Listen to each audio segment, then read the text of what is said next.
Shalom Bapak Ibu Saudara yang kasih dalam Tuhan Yesus Kristus. Selamat datang di Sabda Bagi Anda bersama saya Pendeta Marcel Kanon, dan satu kehormatan bagi saya untuk kita belajar bersama dan saya bantu untuk belajar firman Tuhan. Ya, Anda harus tahu bahwa setiap kali saya menyampaikan sesuatu, itu juga artinya bahwa saya juga tetap harus belajar. Saya tetap harus belajar apa yang dicantumkan dalam firman Tuhan. Saya bukan tahu segala-galanya. Dan saya semakin sadar ya bahwa semakin saya tidak tahu segala-galanya. Saya bukan maha tahu. Tetapi saya punya hati yang mau belajar. Dan saya harap Anda yang dengar firman hari ini punya satu keinginan untuk belajar bersama-sama. Nah, dalam minggu ini kita bicara tentang Amsal 6 ayat 16 sampai dengan ayat yang ke-19, dan saya akan baca sekali lagi. 6 perkara ini yang dibenci Tuhan, bahkan 7 perkara yang menjadi kekejian bagi hatinya: mata sombong, lidah dusta, tangan yang menumpahkan darah orang yang tidak bersalah, hati yang membuat rencana-rencana yang jahat, kaki yang segera lari menuju kejahatan, seorang saksi dusta yang menyuburkan kebohongan, dan yang menimbulkan pertengkaran saudara. Nah, Bapak Ibu Saudara yang kasih dalam Tuhan Yesus Kristus, kita sudah berbincang dan sudah belajar tentang yang nama mata sombong. Nah, hari ini kita mulai bicara tentang lidah dusta. Dan saya kasih 2 hari untuk benar-benar membahas tentang lidah dusta ini. Apa itu? Apa yang dimaksud dengan lidah dusta? Lidah dusta itu bicara tentang lidah yang penuh dengan tipu daya. Ya, seseorang pernah mengatakan seperti ini: dengan sadar dan rela berbicara dusta dengan maksud menipu orang lain. Wow, luar biasa bukan? Ya, sudah punya rencana untuk berdusta, dan dia memperkatakan hal-hal yang begitu manis, begitu hebat untuk mendustai orang-orang yang mendengarkan. Termasuk di dalam lidah dusta adalah melebih-lebihkan hal-hal yang kita perkatakan. Ya, melebih-lebihin. Ya. Contoh, wah, kita berkumpul dengan 30.000 orang, kita memuji Tuhan, kita berdoa bersama-sama, kita mendengarkan firman Tuhan. Padahal muatan kendung cuma 15.000. Itu melebih-lebihkan. Itu membesarkan. Ya, ini sebetulnya mengenangkan kebenarannya, merekankan kebenarannya, memanjangkan kebenarannya. Bapak Ibu Saudara yang kekasih dalam Tuhan Yesus Kristus, itu tetap bohong. Itu tetap lidah dusta. Nah, saya mau tanya kepada Anda, pernahkah Anda memiliki sahabat yang berbohong kepada Anda? Bagaimana rasanya? Anda terluka dengan apa yang disampaikan? Bohong yang orang sampaikan. Bagaimana kalau orang berbohong kepada Anda? Bagaimana perasaan Anda? Anda bisa bayangkan perasaannya daripada Tuhan? Jadi bagaimana kalau kita memiliki lidah dusta? Bagaimana kalau kita berbohong? Kalau kita memperpanjang kebenarannya? Ya, apakah Tuhan itu? Perasaannya seperti apa? Ingat Bapak Ibu Saudara yang kekasih dalam Tuhan Yesus Kristus, dalam firman Tuhan yang kami baca dikatakan ada 7 perkara yang menjadi kekejian. Kekejian. Mengapa? Saudara dan saya sadar bahwa tidak ada yang lebih yang menyerupai iblis selain daripada lidah dusta, bohong. Dalam Yohanes 8 ayat yang ke-44 dikatakan begini, iblislah yang menjadi bapamu dan kamu ingin melakukan keinginan-keinginan bapamu. Ia adalah pembunuh manusia sejak semula dan tidak hidup dalam kebenaran. Sebab di dalam dia tidak ada kebenaran. Apabila ia berkata dusta, ia berkata atas kehendaknya sendiri. Sebab ia adalah pendusta dan bapa segala dusta. Perhatikan dengan baik-baik. Kalau kita menjadi orang pendusta, kalau kita orang bohong, kalau kita memakai lidah dusta, kita memiliki bapa yang bernamanya iblis, Satan. Jelas sekali dalam firman Tuhan. Bapa atas segala pembohongan, dusta adalah iblis. Nana mengaku Kristen, tetapi tinggal lakunya nggak sesuai. Bapak Ibu Saudara yang kekasih dalam Tuhan Yesus Kristus, ada satu cerita dalam firman Tuhan yang jelas menceritakan tentang dusta. Yaitu cerita tentang Ananias dan Safira. Mari kita buka firman di dalam Kisah Para Rasul 4. Saya ingin baca ayat yang ke-34 dahulu. Di dalam ayat yang ke-34 sampai 36 dikatakan begini.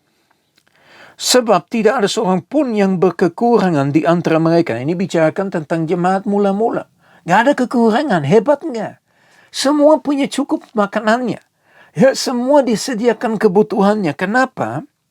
Karena semua orang yang mempunyai tanah atau rumah menjual kepunyaannya itu. Dan hasil penjualan itu mereka bawa dan mereka letakkan di depan kaki rasul-rasul. Lalu dibagi-bagikan kepada setiap orang sesuai dengan keperluan.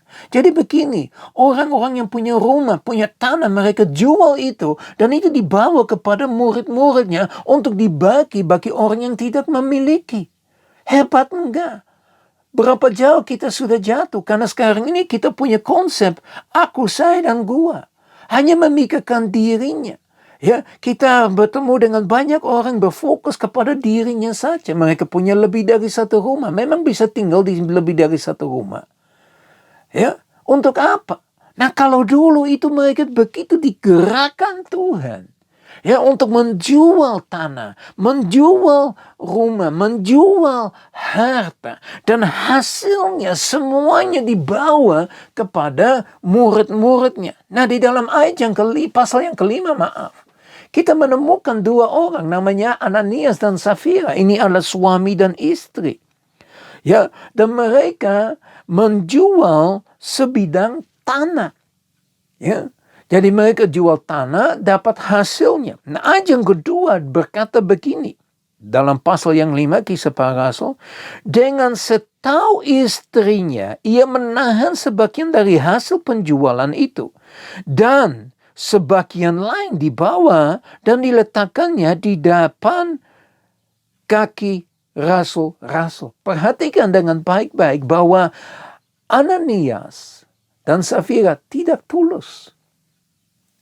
Ya, mereka membawa bagian saja, tetapi kelihatannya seolah-olah mereka memberikan semuanya. Nah, ini yang kita perhatikan karena kadang-kadang kita tidak mengerti cerita ini.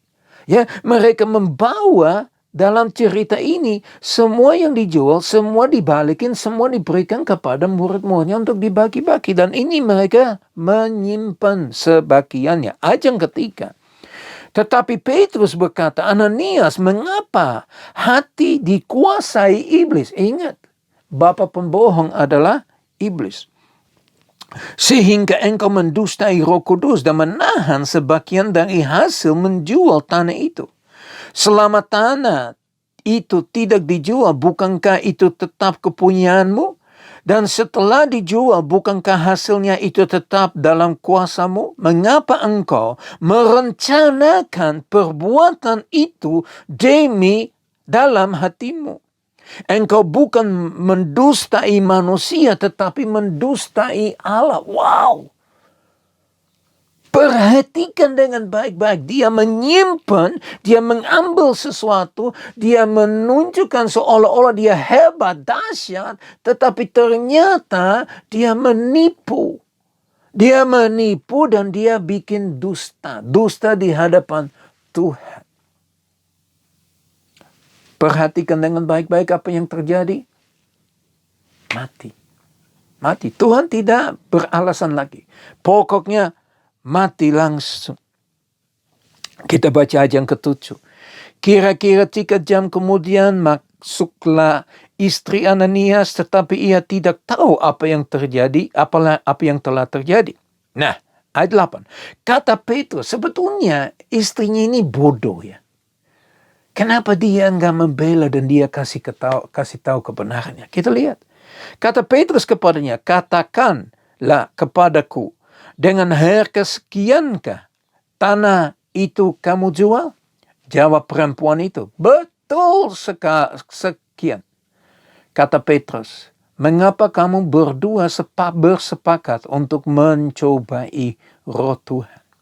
Lihatlah, orang-orang yang baru mengubur suamimu berdiri di depan pintu dan mereka akan mengusung engkau juga keluar. Wow! Bapak Ibu Saudara yang kasih dalam Tuhan Yesus Kristus. Allah itu penuh kasih.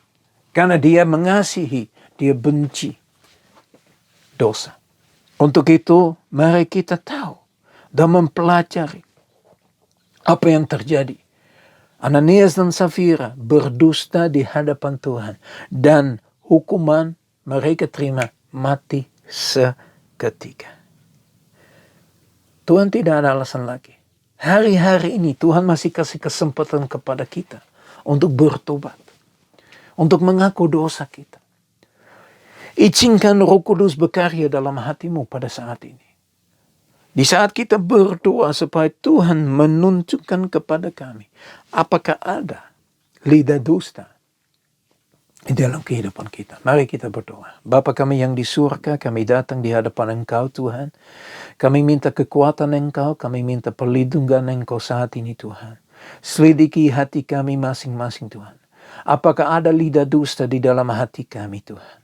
Tuhan, ungkapkanlah rahasia itu Tuhan. Bongkar hati kami Tuhan.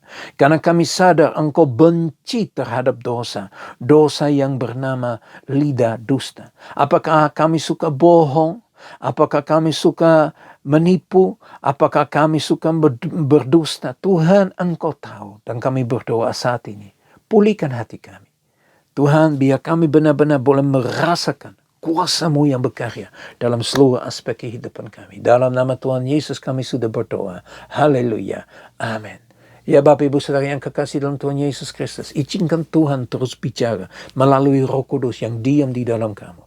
Tidak tahukah kamu bahwa tubuhmu adalah bait Allah, bahwa tubuhmu adalah bait Roh Kudus dan Roh Kudus diam untuk menegur kita kalau ada dosa. Ya kalau ada dusta, bohong, penipuan di dalam hati Anda, minta ampun sama Tuhan. Minta ampun. Ya, mari kita benar-benar datang kepada Tuhan. Supaya berkat Tuhan akan mengalir dalam seluruh aspek kehidupan kita. Biar berkat dari Allah Bapa kami yang di surga, kasih yang sempurna di dalam Yesus Kristus, persekutuan yang manis dengan Roh Kudus menyertai kita.